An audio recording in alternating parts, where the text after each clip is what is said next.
Like he is ಅಂದರೆ ನನಗೆ ನಾನು ರೇಗಿಸ್ತಿರ್ತೀನಿ, ನೀವು ಬರೀ ಸಿನಿಮಾಲ್ ಹೀರೋ ಅಲ್ಲ, ರಿಯಲ್ ಲೈಫಲ್ಲೂ ಹೀರೋ ಅಂತ. ಅಂದರೆ ಫಾರ್ ಎಕ್ಸಾಂಪಲ್ ನೀವು ಅವ್ರಿಗೊಂದು ಒಳ್ಳೆ ಬೈಕ್ ಕೊಡಿ, ಎಕ್ಸ್ಟ್ರಾಡಿನರಿಯಾಗಿ ಬೈಕ್ ಓಡಿಸ್ತಾರೆ.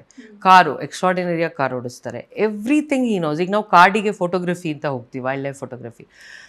ಯಾವುದೋ ಪಕ್ಷಿ ಕೂಗಿದ್ರೆ ಅದ್ರ ಬಗ್ಗೆ ನಾಲೆಡ್ಜ್ ಇರುತ್ತೆ ಅವ್ರಿಗೆ, ಯಾವುದೋ ಪ್ರಾಣಿ ಕೂಗಿದ್ರೆ ಅದ್ರ ಬಗ್ಗೆ ನಾಲೆಡ್ಜ್, ಯಾವುದೋ ಮರ ಗಿಡ ಸಿಕ್ಕಾಬಟ್ಟೆ ಅವರಲ್ಲಿ ಒಂದು ಲರ್ನಿಂಗ್ ಇದೆ. ಅದು ನನಗೆ ತುಂಬ ಇಷ್ಟ. ಅವ್ರ ಜೊತೆ ಹೋದಾಗೆಲ್ಲ ಎಷ್ಟೋ ಲರ್ನಿಂಗ್ ಆಗುತ್ತೆ, ಮತ್ತು ಬದುಕನ್ನು ಅವ್ರು ನೋಡೋ ರೀತಿ ನನಗೆ ತುಂಬ ಖುಷಿ ಆಗುತ್ತೆ. ಇವಾಗ ಆ ಕಾಡಿಗೆ ಹೋದಾಗ ಅವರೆಲ್ಲ ಸಂಪೂರ್ಣ ಅವರ ಸ್ಟಾರ್ಡಮು ಎಲ್ಲ ಪಕ್ಕಕ್ಕೆ ಇಟ್ಬಿಟ್ಟು ಸಫಾರಿ ಹೋಗ್ತಾ ಅಲ್ಲಿ ಜನ, ಅಲ್ಲಿ ಅಲ್ಲಿ ಪ್ರೀತಿ, ಅಲ್ಲಿಯ ಕಾಡು ಜನರು, ಮತ್ತು ಜಂಗಲ್ ಪೀಪಲ್ ಇರ್ಬೋದು, ಮತ್ತು ಆಫೀಸರ್ಸ್ ಇರ್ಬೋದು, ಎಲ್ಲರೂ ಎಷ್ಟು ಪ್ರೀತಿ ಮಾಡ್ತಾರೆ ಅವ್ರನ್ನ, ಆ್ಯಂಡ್ ಅವ್ರವ್ರಗಳ ಜೊತೆ ಎಷ್ಟು ಬೆರೀತಾರೆ, ಅವೆಲ್ಲ ನೋಡಿದಾಗ ತುಂಬ ಲರ್ನಿಂಗ್ ನನಗೆ.